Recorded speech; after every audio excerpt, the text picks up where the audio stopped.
Lorsque vous vous apprêtez à commander du béton, vous allez devoir indiquer au fabricant sans ambiguïté la classe de résistance dont vous aurez besoin pour réaliser vos travaux. Donc, si vous êtes curieux d'en savoir plus sur les différentes classes de résistance du béton et à quoi servent, ne vous inquiétez plus, car nous sommes ici pour discuter des différentes qualités de béton et leurs utilisations. Première chose, on parle ici de quelle résistance. Il faut savoir que la caractéristique la plus importante recherchée pour dimensionner une structure dont le béton durcit est la résistance à la compression. Cette valeur permet généralement de déduire les autres propriétés mécaniques au travers de relations mathématiques approchées. Et comme vous savez, le béton est un matériau composé qui résiste très bien à la compression, mais travaille très mal en traction. C'est la raison pour laquelle on a associé des armatures au béton pour compenser ces lacunes, car les armatures travaillent très bien en traction. On classe le béton en fonction de sa résistance mécanique en compression mesurée à 28 jours. Cette résistance est exprimée en mégapascal, donc une pression, et on va voir ce qu'on veut dire par une résistance en compression à 28 jours. Alors maintenant, je suis prêt à passer ma demande pour commander le béton. Et il faut savoir que le choix de la classe de résistance est la responsabilité du rédacteur du CCTP. Et cette résistance, cette classe, doit être précisée dans le CCTP pour chaque partie d'ouvrage et doit être en cohérence avec les diverses propriétés prescrites pour le béton. Alors, je veux passer ma demande, mais d'abord, je dois déchiffrer cette écriture. La classe de résistance s'exprime toujours de la manière suivante. C, X, /Y. Le C correspond au mot concrete. C'est le béton en anglais. Il indique le type de matériau utilisé. Le X correspond à la résistance à la compression en mégapascal à 28 jours, mesurée sur éprouvette cylindrique, et le Y pour une mesure effectuée sur une éprouvette cubique. On va voir comment déterminer la résistance. Maintenant, il faut savoir que l'essai se fait soit sur éprouvette cylindrique ou cubique. Par exemple, on a C2025. C'est un béton avec une résistance caractéristique sur cylindre de 20 mégapascal ou newton par millimètre carré et une résistance caractéristique sur cube de 25 mégapascal. Cette valeur est trouvée après le test de résistance du béton. C'est un essai. La plupart des tests de résistance du béton à jeune âge, 7 jours ou 28 jours, sont utilisés dans le cadre des contrôles qualité du béton sur chantier. La résistance caractéristique à 28 jours est la donnée la plus couramment utilisée. Elle n'est cependant pas la seule, comme j'ai mentionné. Il peut être ainsi nécessaire de fixer une résistance au jeune âge, 7 jours, pour le transfert d'efforts de précontrainte ou une résistance plus élevée à longue échéance, dans le cas d'un matériau à maturation différée, etc. Donc sur chantier, le laboratoire va vous demander de lui donner des éprouvettes avec le béton que vous allez travailler avec, que vous allez couler par exemple votre poteau avec, pour le tester et vérifier sa conformité. Il va faire des tests d'écrasement tels que l'essai de compression et l'essai de fondage sur ces éprouvettes de béton. Donc on a le test d'écrasement-compression qui consiste à comprimer l'éprouvette avec une force croissante jusqu'à l'apparition de fissures afin de déterminer sa résistance à la compression. Et donc, si on veut voir si le matériau, c'est-à-dire le béton, est capable de résister à la charge prévue, c'est-à-dire durant l'exploitation. La pression exercée par la machine au moment de la fissuration correspond à la résistance du béton au moment du test. Ainsi, si le test a été réalisé 28 jours après la mise en œuvre du béton sur chantier, la valeur de pression obtenue en mégapascal doit être supérieure à la résistance caractéristique du béton. Par exemple, soit 25 mégapascales pour un béton de classe C25-30. Donc, dans ce cas, on veut avoir une résistance supérieure à 25 mégapascales dans le cas d'un essai sur éprouvette cylindrique. Maintenant, la norme NF-EN 206.1 regroupe les différents bétons utilisés dans le génie civil ou dans le bâtiment en classes de résistance. Ces classes de résistance vont varier en fonction de la résistance des bétons à la compression à 28 jours.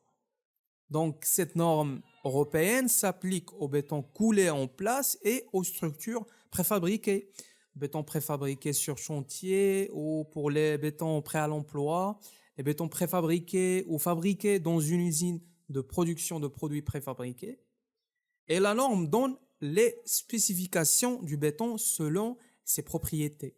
Par exemple, ce béton a une résistance à la compression de C25-30, on a vu ça, et il a une classe d'exposition XC4, XF1 et une dimension maximale de 32, Tmax, une classe de teneur en chlorure Cl 0,20 et une classe de consistance de C3. Donc, on peut définir un béton avec ses propriétés selon la norme EN 206. On va voir ces classes après. Maintenant, on va se concentrer sur les classes de résistance à la compression. Le tableau suivant présente les 16 classes de résistance des bétons normaux suivant la norme.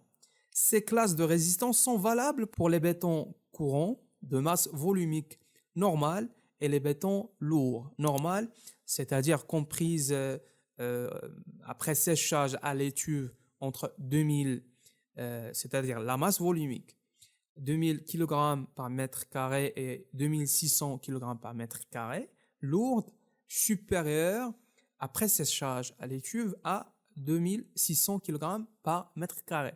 Alors, analysons un peu ce tableau. On a les types de béton, les classes de résistance à la compression. Les bétons ordinaires sont entre C8-10 et C40-50. On a d'abord pour les bétons pour usage décoratif seulement, les C8-10, C12-15. La classe pour le béton de propreté C16-20. Pour les fondations légères, soit semelles filantes ou isolées. Pour dallage sur vide sanitaire, on utilise les C20-25. Et on a le C25-30, c'est pour les dalles, les planchers internes d'une maison, les dalles extérieures, les voiles intérieures ou extérieures. Après, on a le C30-37 pour les dallages sans contrainte particulière avec emploi de fibres structurelles. C30-45 pour les bétons pour hangars agricoles, l'élevage et fumier. Et les C40-50. Et après, on entre dans les bétons à haute performance, les BHP. C'est entre C45-55 et C60-75. Pour les C45-55, c'est pour les éléments soumis à des efforts importants. Par exemple, des poutres de très grande portée ou planchers très chargés. Après les trois classes d'après, c'est très cher. Ce sont des classes très chères, béton haute résistance, mais c'est très cher. Vous savez que le béton haute performance est utilisé pour les ouvrages nécessitant une résistance élevée, c'est-à-dire les travaux souterrains, et les tunnels, les parkings, les ouvrages d'art, les travaux en milieu marin, les éléments préfabriqués, des ouvrages exceptionnels tels que les centrales nucléaires ou les ponts. C'est-à-dire, donc c'est pas courant. Après, on a les bétons à très haute performance.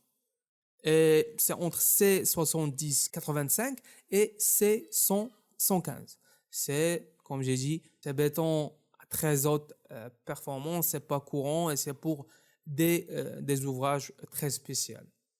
Si vous me demandez quelles étaient les classes de résistance usuelles, les classes de résistance usuelles sont C20-25, C25-30, C30-37 et C35-45. C'est les classes qu'on rencontre plus dans le domaine de génie civil. Après, la norme NF-EN 206.1 nous donne aussi des classes pour les bétons légers. Et ces classes sont indiquées par les lettres LC à la place de C. Donc pour l'écriture, on a par exemple LC 25-28, c'est-à-dire LC c'est Light Concrete, en anglais c'est béton léger. 25, résistance à la compression à 28 jours sur éprouvette cylindrique. 28, c'est résistance à la compression à 28 jours sur éprouvette cubique. Alors, vous pouvez constater la différence entre les bétons traditionnels et légers en termes de résistance. En gros, le béton léger, appelé également béton allégé, possède un poids inférieur à celui d'un béton traditionnel. Cette caractéristique rend ce béton très utile dans la réalisation de structures plus légères. C'est également un bon isolant thermique. En pratique, la masse volumique des bétons légers est comprise entre 100 et 1800 kg par mètre cube, alors que celle des bétons traditionnels se situe entre 2000 et 2400 kg par mètre cube. Donc, la norme NF-EN 206.1 distingue 14 classes de résistance chez les bétons légers. C'est entre LC 8-9 et LC 80-88. On a des bétons de remplissage, c'est entre LC 8-9 et LC 16-18. Des bétons pour chape de ragrillage légère, LC 20-22 et LC 40-44. Et après, on a des ouvrages particuliers peu courants, LC 45-50 et LC 80-88. Et si vous obtenez une certaine valeur de mes vidéos, s'il vous plaît, abonnez-vous et pensez à devenir un membre dans notre petite communauté d'ingénierie. Ça va apporter un plus grand soutien à ma chaîne. Merci.